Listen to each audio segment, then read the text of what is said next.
எனதன்பு கன்னிராசிக்கார நேயர்களுக்கு எனது இனிய வணக்கங்க. நம்ம இன்னைக்கு இந்த வீடியோ பதிவுக்குள்ள முழுமையா போறதுக்கு முன்னாடி முருகரை மனதார வணங்கிட்டு இந்த வீடியோ பதிவுக்குள்ள போயிடலாங்க. ஓ முருகா போற்றி, ஓ முருகா போற்றி, ஓ முருகா போற்றி, எனக்காக்கும் முருகனே போற்றி. நல்லதே நடக்கும், நல்லது மட்டும்தான் நடக்கும். கன்னிராசிக்காரர்களே, சாதாரணமாக தோன்றும் இந்த காலகட்டம் உங்க வாழ்க்கையில பெரிய திருப்பம் கொண்டு வரலாங்க. நீங்க நீண்ட நாட்களாக செய்த முயற்சிகள் இப்போ பலன் கொடுக்க ஆரம்பிக்குதுங்க. சின்ன வாய்ப்பு மாதிரி தெரியும் விஷயம் கூட பெரிய வெற்றிக்கான கதவா நிச்சயமா மாறுங்க. பணம், மரியாதை, முன்னேற்றம் மூன்றும் உங்களை நோக்கி நகர போகுதுங்க. ஆனா இந்த ஒரு நேரத்தை நீங்க தவற விட்டீங்கன்னா அதே வாய்ப்பு மீண்டும் உங்களுக்கு வராதுங்க. இதுதான் அந்த ராஜயோக தருணம். முழுசா தெரிஞ்சுக்க வீடியோவை முழுமையா பாருங்க. கன்னி ராசிக்கார அன்பர்களே, அனைவருக்கும் வணக்கங்க. உங்க வாழ்க்கையில நீங்க இதுவரைக்கும் பார்த்திராத ஒரு மிகப்பெரிய திருப்புமுனை அரங்கேற போகுதுங்க. மங்களகரமான பராபவருட தமிழ் புத்தாண்டு பிறக்கும் நன்னாளான ஏப்ரல் 14, 15, 16 ஆகிய தேதிகள் சாதாரண நாட்கள் கிடையாதுங்க. உங்க தலையெழுத்தையே மாற்றக்கூடிய சக்தி வாய்ந்த நாட்களுங்க. ஆனா அதே சமயம் உங்களுக்கு ஒரு மிகப்பெரிய ஆபத்தும் உங்க வாசல்லையே காத்துக்கிட்டு இருக்குதுங்க. அந்த 4 நபர்கள் யாரு, நீங்க ஏன் உஷாரா இருக்கணும், அப்படி என்ன நடக்க போகுது என்பதை பத்தி இந்த தொகுப்புல முழுமையா பார்க்கலாங்க. இந்த காணொலியை ஒரு நொடி கூட தவிர்க்காம முழுமையா பாருங்க. ஏன்னா நீங்க செய்யும் ஒரு சிறு தவறு உங்களை தேடி வரும் அந்த மாபெரும் பொற்காலத்தை தவிடுபடி ஆக்கிருங்க. கன்னி ராசி மண்டலத்தின் 6வது வீடா அமையும். இந்த ராசி புதன் பகவானை அதிபதியா கொண்ட ஒரு அறிவுபூர்வமான ராசி. நீங்க இயல்பாகவே எதிலும் ஒரு முழுமையை எதிர்பார்க்கக்கூடியவங்க. எதையும் ஆழமாக சிந்தித்து செயல்படும் அறிவாளிகள். மற்றவர்கள் செய்யும் சிறு தவறுகளை கூட எளிதில் கண்டுபிடிக்கும் கூர்மையான அறிவு உங்களுக்கு இருக்கு. ஆனா உங்களுடைய இந்த அதீத சிந்தனையும் மற்றவர்களுக்கு உதவி செய்ய துடிக்கும் இலகிய மனமுமே உங்களுக்கு பல நேரங்கள்ல மிகப்பெரிய எதிரிகளை உருவாக்கி விடுது. கன்னிராசியில பிறந்த நீங்க ஏன் எப்போதும் ஒருவித மன போராட்டத்துடன் மற்றவர்கள் படாத கஷ்டங்களை அனுபவிக்கிறீங்க என்று எப்போதாவது யோசிச்சு உண்டா? அதற்கு காரணம் நீங்க எல்லோரையும் உங்களை போலவே நேர்மையானவர்கள் அப்படின்னு நம்புறது தான். கடந்த சில ஆண்டுகளா சற்று திரும்பி பாருங்க. நீங்க யாருக்கெல்லாம் உண்மையா இருந்தீர்களோ, யாருடைய வேலைகளையெல்லாம் உங்கள் தோல்ல சுமந்து செய்து முடித்தீர்களோ அவர்களே உங்களுக்கு மிகப்பெரிய துரோகத்தை செஞ்சிருப்பாங்க. உங்கள் கடின உழைப்புக்கு வேறு யாரோ ஒருவர் பெயர் வாங்கி இருப்பாங்க. உங்க கையில பணம் இல்லாவிட்டாலும் மற்றவங்க கஷ்டப்படுறத பார்த்து உங்க அறிவையும் உழைப்பையும் கொடுத்து உதவி செய்திருப்பீங்க. ஆனா நீங்க செஞ்ச தர்மம் உங்களுக்கு புண்ணியத்தை சேர்ப்பதற்கு பதிலா உங்களை பல மன உளைச்சல்களிலும் ஏமாற்றங்களிலும் கொண்டு போய் நிறுத்தியிருக்கு. உங்க குடும்பத்தினராலேயோ பல நேரங்கள்ல உங்கள் நியாயமான சிந்தனையை தவறாக புரிந்து கொண்டிருப்பட்டிருக்கும். நான் எவ்வளவு உண்மையா உழைச்சாலும் எனக்கு ஒரு அங்கீகாரம் கிடைக்கலையே என்று தனிமையில் அமர்ந்து நீங்க கண்ணீர் விட்ட இரவுகள் ஏராளமா இருக்கு. பொருளாதார ரீதியா பார்த்தா நீங்க சேமிக்க வேண்டும் என்று நினைத்தாலும் திடீரென வரும் மருத்துவ செலவுகளோ அல்லது குடும்ப செலவுகளோ உங்க சேமிப்பை கரைச்சிருக்கும். உங்கள் அறிவையும் திறமையும் யாரோ ஒருவர் பயன்படுத்தி முன்னேறி இருப்பாங்க. எதை தொட்டாலும் தடை உடைப்பதற்கு ஏற்ற பலவீனமின்மை என ஒரு வழித்தடத்துல சிக்கி தவித்த உங்களுக்கு மங்களகரமான பராபவருட தமிழ் புத்தாண்டு பிறக்கும் இந்த நன்னாளில் கிரகங்களின் சஞ்சாரம் உங்க ராசியில ஒரு பிரம்மாண்ட மாற்றத்தை ஏற்படுத்த போகுது. வெண்ணில் சஞ்சரிக்கும் கோள்களில் நிலையில் எப்போதும் ஒரு மிகப்பெரிய மாற்றம் நிகழுது. உங்கள் ராசிநாதனான புதன் பகவானின் அருட்பார்வையும் மற்ற கோள்களின் சூழ்ச்சியும் உங்களுக்கு சாதகமான திசை திருப்பது. இனிமேல் உங்களை சுற்றியிருந்த எதிர்மறை ஆற்றல்கள் அனைத்தும் விலகி நேர்மறையான அதிர்வுகள் உங்க இல்லத்தையும் உள்ளத்தையும் நிரப்ப போகுதுங்க. இத்தனை காலம் உங்க வாழ்க்கையில இருந்த அனைத்து கஷ்டங்களும் காணல் நீரா கரைஞ்சு போக போகுதுங்க. இத்தனை காலம் கையில காசு தங்களையே வறுமை வாட்டுதே என்று வருத்தப்பட்ட காலம் முடிஞ்சிருச்சு.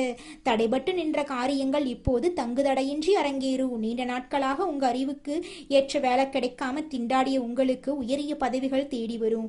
எதிர்பாராத திசையிலிருந்து பணவரவு உங்களுக்கு கிடைக்கும். கடன்கள் எல்லாமே படிப்படியா குறையும். இது வெறும் அதிர்ஷ்டம் மட்டுமில்லைங்க, உங்க அறிவுக்கும் நியாயமான உழைப்பிற்கும் இறைவன் கொடுக்கும் அங்கீகாரம். தொழில் மற்றும் வியாபாரத்துறையில இருக்கிறவங்களுக்கு இது ஒரு பொற்காலம். நீங்க இழந்த பணத்தை பல மடங்காக திரும்ப பெறும் நேரமா இந்த நேரம் இருக்கு. உங்கள் புதிய திட்டங்கள் மிகப்பெரிய வெற்றியை கொடுக்கும். புதிய முதலீடுகளை செய்வதற்கும் புதிய முயற்சிகளை தொடங்குவதற்கும் இதுவே மிக சிறந்த தருணமாயிருக்கு. கூட்டாளிகளுடன் இருந்த மனக்கசப்புகள் நீங்கி உங்க அறிவுத்திறனுக்கு உரிய மதியாத கிடைக்க போகுதுங்க.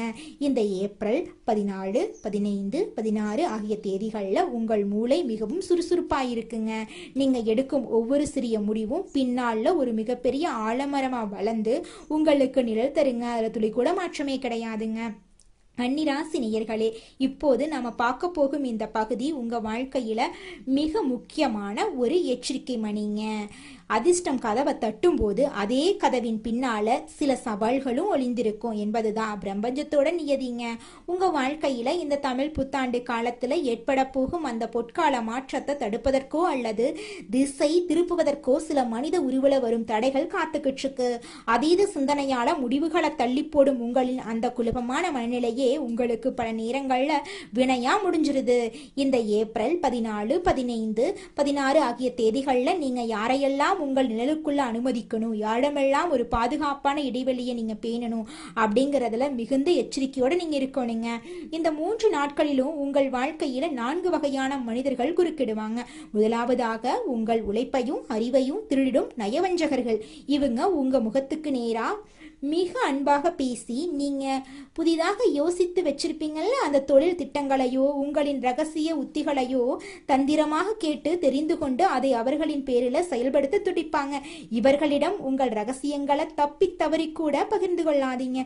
இரண்டாவதாக உங்கள் இலகிய மனதை பயன்படுத்தி ஜாமீன் கையெழுத்து அல்லது கடன் கேட்கும் நபர்கள். கன்னி ராசிக்காரர்களால் உதவி என்று கேட்பவர்களுக்கு இல்லை என்று உறுதியாக சொல்ல முடியாது. இதை தங்களுக்கு சாதகமா பயன்படுத்தி கொண்டு உங்களை சட்ட சிக்கலிலோ அல்லது கடனிலோ மாட்டிவிட ஒரு கூட்டம் இந்த நாட்கள்ல உங்களை தேடி வரும். இவர்களிடம் நீங்க மிகவும் கராராக இல்லை என்று சொல்ல பழகணுங்க. மூன்றாவதாக உங்கள் மனசுல தேவையில்லாத சந்தேகங்களை வதச்சு நல்ல வாய்ப்புகளை கெடுக்கும் குழப்பவாதிகள். கன்னி ராசிக்காரர்கள் எதற்கும் 100 முறை சிந்திப்பார்கள். இந்த பலவீனத்தை பயன்படுத்தி உங்களை தேடி வரும் ஒரு நல்ல வேலையை பற்றியோ அல்லது நல்ல உறவை பற்றியோ பொய்யான குறைகளை கூறி உங்க மனசை குழப்பி அந்த வாய்ப்பை நீங்க இழக்கும்படி செய்வாங்க. நான்காவதாக போலி ஆவணங்கள் அல்லது குறுக்கு வழிகளை காட்டி உங்களை சிக்கல்ல மாட்டிவிட துடிக்கும் சதிகாரர்கள். குறுகிய காலத்துல பணக்காரன் ஆகலாம் என்று ஆசை காட்டி உங்களை தவறான முதலீடுகள்ல தள்ளி விடுவாங்க. இந்த 4 வகை மனிதர்களிடமும் நீங்க மிகவும் எச்சரிக்கையா இருக்கணுங்க. இந்த 4 வகை மனிதர்களை நீங்க எப்படி கையாளணும் என்பதற்கு ஒரு சிறந்த உதாரணத்தை நான் சொல்ல போறேங்க. ஒரு ஊர்ல கபிலன் என்ற இளைஞன் இருந்தா. அவன் கன்னிராசியில பிறந்தவன். சிறந்த அறிவாளி, சிறந்த கடின உழைப்பாளி. ஆனா அதீத சிந்தனையால அடிக்கடி குழப்பம் அடைவான். அவன் பலருக்கு உதவி செய்து ஏமாந்தவன். ஒரு நாள் ஒரு முதியவர் அவங்கிட்ட வந்து ஏப்ரல் 14, 15, 16 ஆகிய 3 தேதிகளும் உன் தலையெழுத்த மாற்றும் நாட்கள். ஆனா 4 உருவங்கள்ல உனக்கு சோதனை வரும். நீ யாருடைய பேச்சையும் கேட்பாம உன் அறிவையும் மனதையும் பயன்படுத்தி நீ அமைதியா இருந்தீனா உனக்கு வாழ்க்கையில பொற்காலம் கிடைக்கும். எச்சரிக்கையா இரு அப்படின்னு சொல்லிட்டு போனாரு. புத்தாண்டு தினமான ஏப்ரல் 14 அதிகாலையில கபிலனின் சக ஊழியரில் ஒருவன் வந்து மிகவும் அன்பா பேசி கபிலன் பல மாதங்களாக உதைச்சு உருவாக்கிய ஒரு திட்டத்தின் ரகசியங்களை கேட்க முயற்சி செஞ்சான். கபிலனுக்கு முதியோரோட எச்சரிக்கை நினைவுக்கு வர நிதானமா எந்த பதிலும் கூறாம அவனை தவிர்த்துட்டான். ஏப்ரல் 15ஆம் தேதி கபிலனின் தூரத்து உறவினர் ஒருவர் வந்து போலியா அழுது ஒரு வெற்று பத்திரத்துல கையெழுத்து கேட்டாரு. கபிலன் இறக்கப்பட்டாலும் தனது எதிர்காலத்தை கருத்தில் கொண்டு உறுதியா முடியாது அப்படின்னு சொல்லிட்டான். பிறகுதான் தெரிந்தது அந்த நபர் மோசடி வழக்குல சிக்கியவர் அப்படின்னு. ஏப்ரல் 16ஆம் தேதி கபிலனுக்கு ஒரு பெரிய பன்னாட்டு நிறுவனத்திலிருந்து வேலை வாய்ப்பு வந்துச்சு. ஆனா அவனது நண்பன் ஒருவன் வந்து அந்த நிறுவனம் சரியில்லை அப்படின்னு சொன்னதால உன் வாழ்க்கை வீணாகிரும் அப்படின்னு சொன்னான். தேவையில்லாத சந்தேகங்களை விதைத்தான். இது 3வது சோதனை அப்படின்னு உணர்ந்த கபிலன் அந்த குழப்பவாதியின் பேச்சை நம்பாம தன் அறிவை மட்டுமே நம்பி அந்த வேலையை ஏத்துக்கிட்டான். யார் பேச்சையும் கேட்டு குழப்பமடையாம மௌனமா இருந்தான். அந்த 3 நாட்களும் அவன் காட்டிய நிதானமும் விழிப்புணர்வும் அவனை காப்பாத்துச்சு. ஏப்ரல் ஏப்ரல் 17ஆம் தேதி கபிலன் அந்த பெரிய நிறுவனத்தில் ஒரு உயரிய பதவியில அமர்ந்தான். அவனது அறிவுத்திறனுக்கு மாபெரும் அங்கீகாரம் கிடைச்சிருச்சு.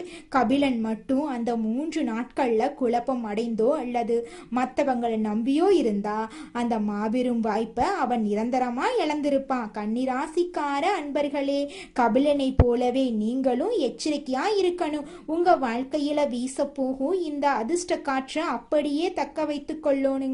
வரப்போகும் நன்மைகளை இரட்டிப்பாக்கி கொள்ளவும் நீங்க செய்ய வேண்டிய ஆன்மீக கடமைகளை குறித்து நம்ம இப்ப தெரிஞ்சுக்க போறேங்க. ஏப்ரல் 14, 15, 16 ஆகிய தேதிகளில் நீங்கள் மேற்கொள்ள வேண்டிய சில எளிய அதே சமயம் மிக வலுவான பரிகாரங்களை பற்றி தெரிஞ்சுக்கலாங்க. உங்கள் வாழ்க்கையில் நல்லதையெல்லாம் நடக்கணும் அப்படின்னு நினச்சிங்கன்னா தினமும் அதிகாலையில் நேரமே எழுந்து சூரிய பகவானை வழிபாடு செய்யுங்க. உங்கள் வாழ்க்கையில் நல்லதெல்லாம் நடக்குங்க. இத்தனை காலம் நான் பட்ட கஷ்டங்கள் போதும் இறைவா, இனி வரும் காலம் எனக்கு ஒளியாக அமையணும் அப்படின்னு மனதார வேண்டிக்கோங்க. அடுத்ததுல தானங்கள்ல சிறந்த தானத்தை பத்தி தெரிஞ்சுக்கலாம். புதன் பகவானின் அருளை பெற பச்சை பயிறு தானம் செய்யறது மிகவும் சிறப்பு. ஏழை எளியவர்களுக்கு அல்லது ஆதரவற்றவர்களுக்கு பச்சை பயிரால செய்யப்பட்ட உணவுகளை தானமா அழியுங்க. மேலும் வாயில்லா ஜீவன்களுக்கு, குறிப்பா பசுக்களுக்கு அகத்திக்கீரை பச்சை பொருட்களை வணங்குறது உங்கள் ஜாதகத்துல இருக்கக்கூடிய தடைகளையும் தோஷங்களையும் வேரோடு அழிக்கும் ஆற்றல் கொண்டதுங்க. உங்கள் அறிவாற்றல் மென்மேலும் பெருக இது உதவுங்க. இந்த 3 நாட்களும் நீங்க பச்சை நிற ஆடைகளை அணிகிறது அல்லது ஒரு சிறிய பச்சை நிற கைக்குட்டையை உங்களிடம் வைத்துக் கொள்றது உங்களுக்கு ஒரு கூடுதல் பலத்தை தருங்க.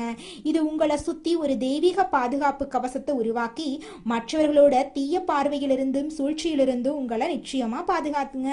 இந்த நாட்கள்ல நீங்க எடுக்கக்கூடிய ஒவ்வொரு முடிவும் உங்கள் எதிர்காலத்தை நிர்ணயிக்கும் என்பதால எந்த ஒரு காரியத்தையும் அதீதமா சிந்திச்சு குழப்பிக்கொள்ளாதீங்க. மற்றவங்க சொல்றதை கேட்டு முடிவுகள் எடுக்க வேண்டாம். யோசிச்சு நிதானமா எந்த முடிவா இருந்தாலும் எடுங்க. நிச்சயமா உங்க வாழ்க்கையில நல்லது தாங்க நடக்கும். எச்சரிக்கையா இருங்க. புத்தாண்டு ஒரு மாபெரும் பொற்காலமா மாறுங்க என்பதுல எல்லளவும் சந்தேகம் இல்ல.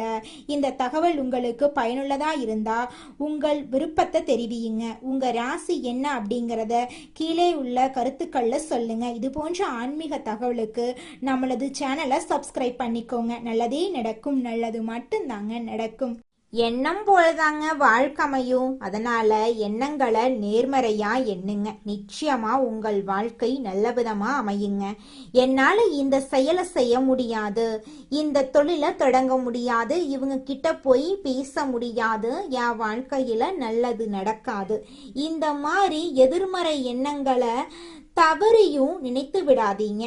மாறாக என்னால இந்த செயலை செய்ய முடியும், என்னால இந்த தொழிலை தொடங்க முடியும், என் வாழ்க்கையில நல்லது நடக்கும், என் தொழில லாபம் கிடைக்கும், இந்த மாதிரி நேர்மறையான எண்ணங்களை எண்ணுங்க. நிச்சயமா உங்க வாழ்க்கையில நீங்க நினைக்கக்கூடிய எண்ணங்கள் தாங்க நடக்கும். அதனால நீங்க நினைக்கக்கூடிய எண்ணங்களை நேர்மறையான எண்ணங்களா எண்ணுங்க. உங்களுடைய எண்ணங்கள் நிச்சயமா நடந்தே தீருங்க. நல்லதே நடக்கும். நல்லது மட்டும்தாங்க நடக்கும். கெட்டது அப்படிங்கிற பேச்சுக்கெல்லாம் துளி கூட இடம் கிடையாதுங்க. கன்னி ராசிக்காரர்கள் மனதை தெளிவுபடுத்த வேண்டுங்க. எதிர்மறையாக பேசுபவர்களிடமிருந்து ஒதுங்கி இருக்க வேண்டுங்க. கோவிலுக்கு போவது, வழிபாடுகள் செய்வது, குலதெய்வ கோயிலுக்கு போவது போன்ற விஷயங்களை செஞ்சா நல்ல அதிர்வலைகள் உங்க வாழ்க்கையில வருங்க. நல்ல ஆடைகளை அணிய வேண்டுங்க. அப்பத்தாங்க உங்களுக்கு ஒரு புத்துணர்ச்சி இருக்கும். அடுத்ததாக நம்முடைய கன்னி ராசியில் இருக்கக்கூடிய ஒவ்வொரு நட்சத்திரக்காரர்களுக்கும் இந்த மாதம் எப்படி அமைஞ்சிருக்குன்னு பார்க்கலாங்க. நம்மளோட கன்னி ராசியில் இருக்கக்கூடிய முதல் நட்சத்திரம் உத்திரம், 2, 3, 4ஆம் பாதம். உங்களுக்கு இந்த மாதம் எப்படி அமைஞ்சிருக்குன்னு பார்க்கலாங்க. இந்த மாதம் குடும்பத்தில் இதமான சூழ்நிலை காணப்படும். கணவன் மனைவிக்கு இடையே நெருக்கம் கூடும். பிள்ளைகளின் நலல அக்கறை காட்டுவீங்க. குடும்பத்தாருடன் விருந்து நிகழ்ச்சியில கலந்து கொள்ள சூழ்நிலைகள் ஏற்படலாம். உறவினர்கள் மத்தியில மதிப்பும் மரியாதையும் கூடும். புது முயற்சிகளில் ஈடுபடுவது வெற்றியை தரும். சக மாணவர்களிடம் பொறுமையுடன் நடந்து கொள்றது உங்க வாழ்க்கைக்கு ரொம்பவும் அவசியம். உங்களோட வாழ்க்கையில நல்லது தாங்க நடக்கும். கெட்டதுங்கிற பேச்சுக்கு துளி கூட இடம் கிடையாதுங்க. படிச்சு முடிச்சுட்டு வேலை தேடிட்டு இருக்க இளைஞர்களுக்கு படிப்புக்கும் தகுதிக்கும் ஏற்றார் போல நல்ல சம்பளத்தோட நல்ல வேலை கிடைக்க போகுது. அடுத்ததாக நம்மளோட கன்னி ராசியில் இருக்கக்கூடிய நட்சத்திரம் அஸ்தம். உங்களுக்கு இந்த மாதம் எப்படி அமைஞ்சிருக்குன்னு பார்க்கலாங்க. இந்த மாதம் முன்கோபத்தை குறைத்து நிதானத்தை கடைபிடித்து வருவது உங்கள் வாழ்க்கைக்கு நல்லது. பணவரத்து திருப்தி தரும். மாணவர்கள் மிகவும் கவனத்தோட பாடங்களை படிக்கிறது கூடுதல் மதிப்பெண் பெற உதவும். எதையும் சமாளிக்கும் திறமை ஏற்படும். உழைத்து பயனடைய முயற்சி செய்யுங்க. கணவன் மனைவி இடையே அந்யூன்யம் அதிகரிக்கும். நண்பர்களிடம் அதிகம் உதவியை எதிர்பார்க்காம இருந்துறது உங்க வாழ்க்கைக்கு ரொம்பவும் நல்லதுங்க. குடும்பத்துல சுபகாரியங்கள் நடக்க போகுது. குழந்தைகள் மூலமா உங்களுக்கு பேரும் புகழும் அதிகரிக்க போகுது. திருமண வயதில் இருப்பவர்களுக்கு திருமண தடை நீங்கி உங்களுக்கு பிடித்த சரியான வாழ்க்கை துணையோடு திருமணம் நடக்க போகுது. மழலை செல்லம் இல்லாதவர்களுக்கு மழலை செல்லம் குழந்தை கிடைக்க போகிறதுங்க. அடுத்ததாக நம்முடைய கன்னி ராசியில் இருக்கக்கூடிய நட்சத்திரம் சித்திரை 1, 2 பாதங்கள். உங்களுக்கு இந்த மாதம் எப்படி அமைஞ்சிருக்கு அப்படின்னு பார்க்கலாங்க.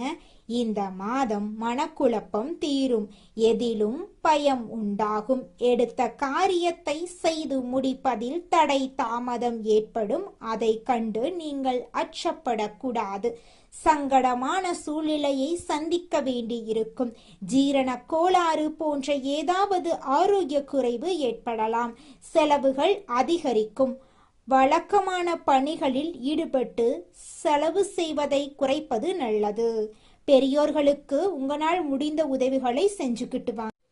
உங்க வாழ்க்கையில மேலும் நல்லதெல்லாம் நடக்க நீங்க செய்யக்கூடிய பரிகாரம் என்னன்னு பார்த்தீங்கன்னா, உங்க வீட்டுக்கு பக்கத்துல இருக்கக்கூடிய கண்ணு தெரியாத குழந்தைங்களுக்கு உங்களால முடிஞ்ச உதவிகளை செஞ்சுக்கிட்டு வாங்க. உதவி செய்யணும் அப்படிங்கிறதுக்காக நீங்க லட்சக்கணக்கில் செலவு பண்ணணும் அப்படிங்கிற அவசியம் கிடையாது. உங்களால முடிஞ்ச அளவுக்கு ஒரு பேனா வாங்கித்தாங்க, ஒரு பென்சில் வாங்கித்தாங்க. இந்த உதவியை செய்யறதன் மூலமா உங்க வாழ்க்கையில நீங்க செஞ்ச பாவங்கள் எல்லாம் குறைய போகுது. உங்களுடைய வாழ்க்கையே சொர்க்க வாழ்க்கையா மாறிடுங்க. நல்லதே நடக்கும். நல்லது மட்டும்தான் நடக்கும். நன்றி.